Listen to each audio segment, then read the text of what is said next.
Bonjour chers téléspectateurs, votre émission L'invité de l'intégration reçoit Amadou Thiambou. Amadou Thiambou est le directeur de l'enseignement supérieur, de la recherche et de la formation de la commission de l'UEMOA.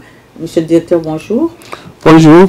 Merci d'avoir accepté notre invitation. Nous allons parler bien sûr enseignement supérieur, plus précisément des bourses d'excellence. Mais avant de parler de bourses d'excellence, pouvez-vous nous dire un mot sur la politique de l'Union en matière d'enseignement supérieur depuis sa création en 1994? Merci Madame la Directrice pour cette opportunité que vous m'offrez de parler d'une action si importante pour nous et qui est dédiée à la jeunesse de notre espace communautaire, à savoir les bourses d'excellence UEMOA. Comme vous l'avez dit, la commission de l'UEMOA, en application de son traité, plus particulièrement dans le cadre des politiques sectorielles, a initié des réformes. Et ces réformes concernent l'enseignement supérieur, la recherche et la formation professionnelle. Ici, il faut indiquer que la compétence de la commission de l'UEMOA concerne l'enseignement supérieur, la recherche et la formation professionnelle. Les autres degrés d'enseignement restent la compétence directe des États membres. Alors, vous l'avez dit, donc nous sommes dans le domaine de l'enseignement supérieur et on voit que ce domaine reste prioritaire depuis des années et tout dernièrement, tout récemment en 2021 avec le cadre d'action prioritaire de la commission de l'UEMOA qui est la feuille de route pour la période 2021-2025, l'enseignement supérieur est très présent et avec justement le développement de pôles régionaux de formation, de recherche au sein de l'Union, appelé PEFOR. Pouvez-vous nous dire un peu un mot de ce programme? Dans le cadre de la mise en œuvre du cadre d'action prioritaire de la commission de l'UEMOA 2021-2025, il est prévu au nombre des 23 actions phares, une action qui est exclusivement dédiée à l'enseignement supérieur, la recherche et la formation professionnelle.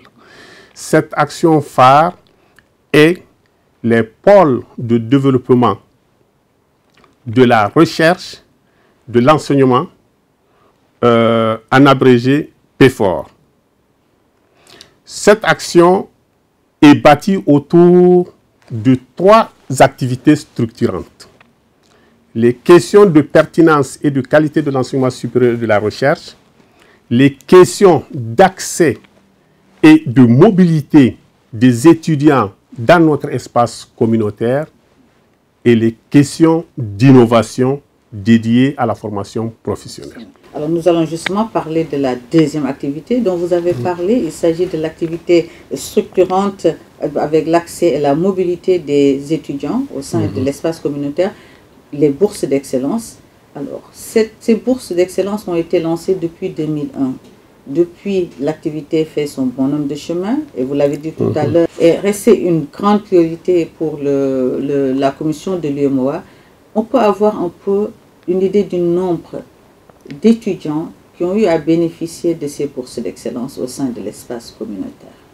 Exactement, l'activité structurante 2 du PEFOR, qui est l'accès et la mobilité des étudiants, est un programme qui a été initié par la commission de l'UEMOA depuis 2001.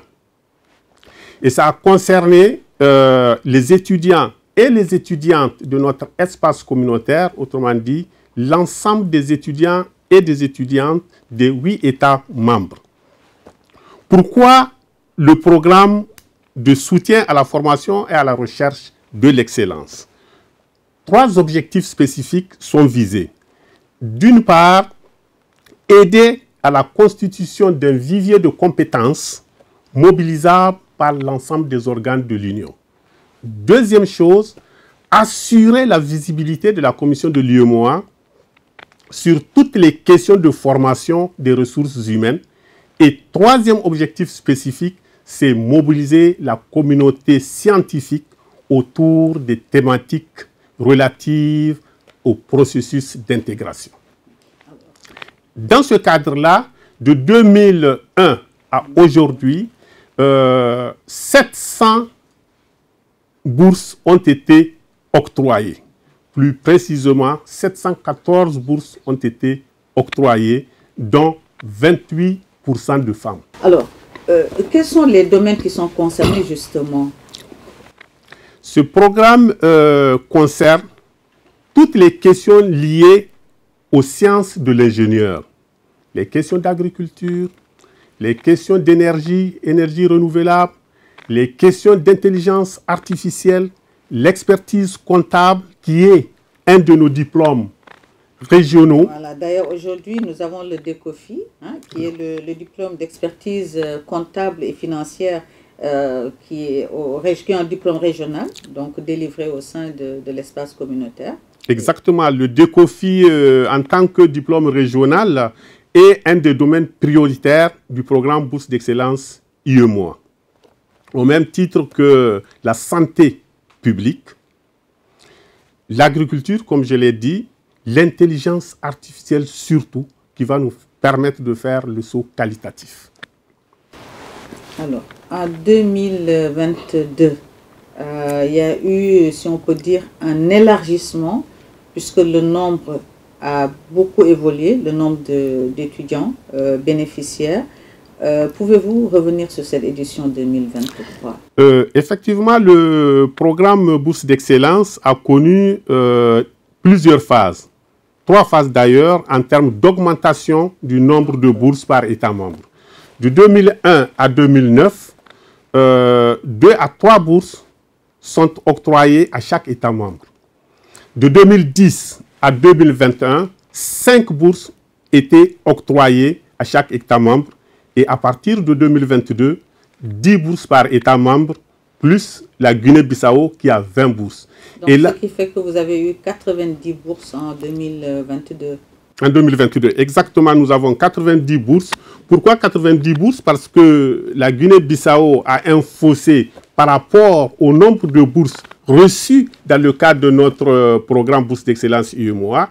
Et les autorités de la Commission ont décidé de réduire ce gap-là en mettant en place un programme spécial dénommé Programme spécial IEMOA Bourse d'appui aux étudiants de Guinée-Bissau, dans lequel la Guinée-Bissau reçoit 20 bourses par année en lieu et place des 10 bourses octroyées aux 7 autres États membres. Alors, on sait que c'est par appel à candidature que les bourses sont octroyées.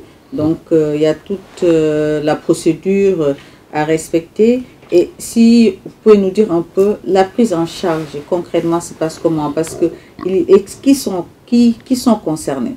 Nous avons déjà les bacheliers, et nous avons les licenciés, et après, il y a le volet supérieur. Vous pouvez un peu nous décliner ces différentes parties concernées par ce Ok, donc avant de parler de ce processus-là, je voudrais indiquer que l'édition 2022 a connu une nouveauté.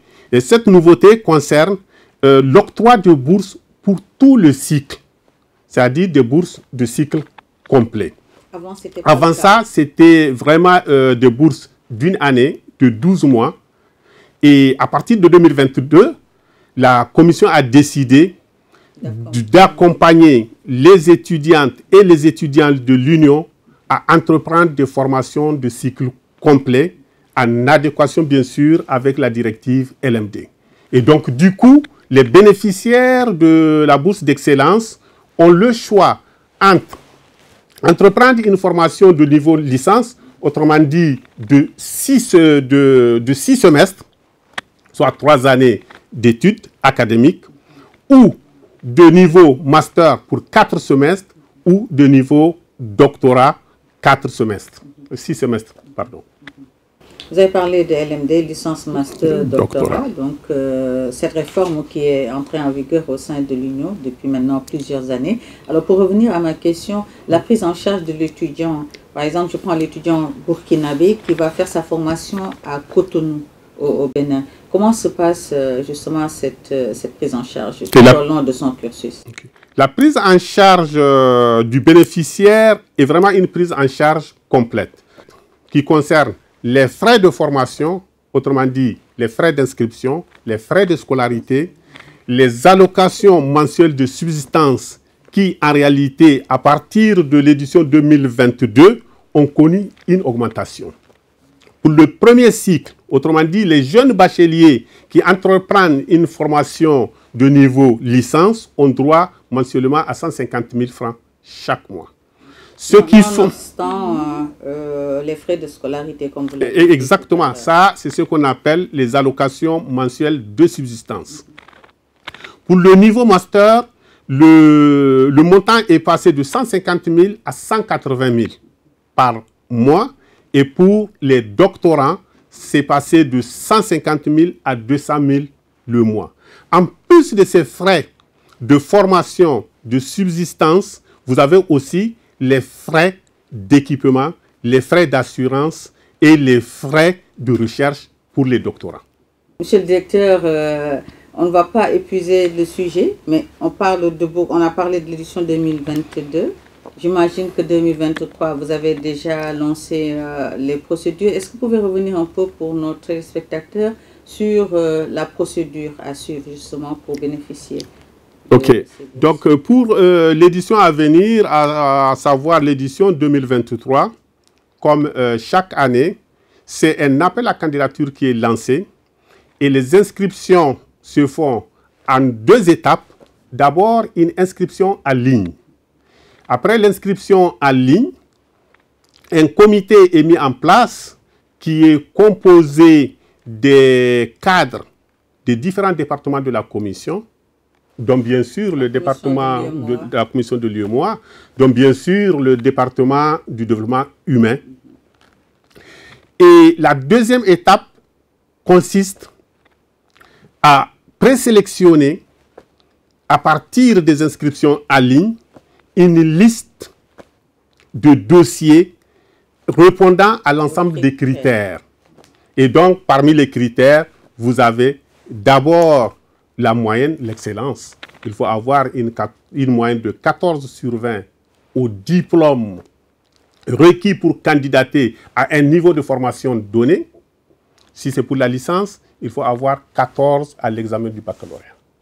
Si c'est pour entreprendre une formation de niveau master, il faut avoir 14 à la licence. Et pour entreprendre une formation doctorale, il faut avoir 14 au master. C'est vraiment l'excellence. Voilà. Et en plus de ça, vous avez un autre critère essentiel qui concerne les thématiques de recherche. Il faut que les thématiques de recherche puissent s'inscrire dans les domaines prioritaires que nous avons définis, les sciences de l'ingénieur, la santé publique, l'intelligence artificielle, les sciences économiques et surtout apporter une valeur ajoutée dans le processus d'intégration de l'élève. Dans cette sélection, est-ce que les femmes ont une faveur, les candidatures? Dans le processus de sélection, les candidats, déjà à l'appel à candidature, les candidatures émanant des femmes sont encouragées. Et dans le processus, à l'heure actuelle, comme vous le voyez, nous l'avons dit tantôt, sur 700 bourses octroyées, à peine 30% ont été allouées à des femmes. Et donc, l'ambition de la commission, c'est de monter cette part à 40% d'ici la fin du cadre d'action prioritaire 2025. Et après 50%, 50%. Nous verrons. Telle est notre ambition. Merci beaucoup, monsieur le directeur Amadou Thiambou, d'avoir répondu à notre invitation. Nous reviendrons pour d'autres sujets relatifs à l'enseignement supérieur. Merci, chers téléspectateurs, de nous avoir suivis. On se dit à bientôt pour un autre numéro de votre émission, l'invité de l'intégration.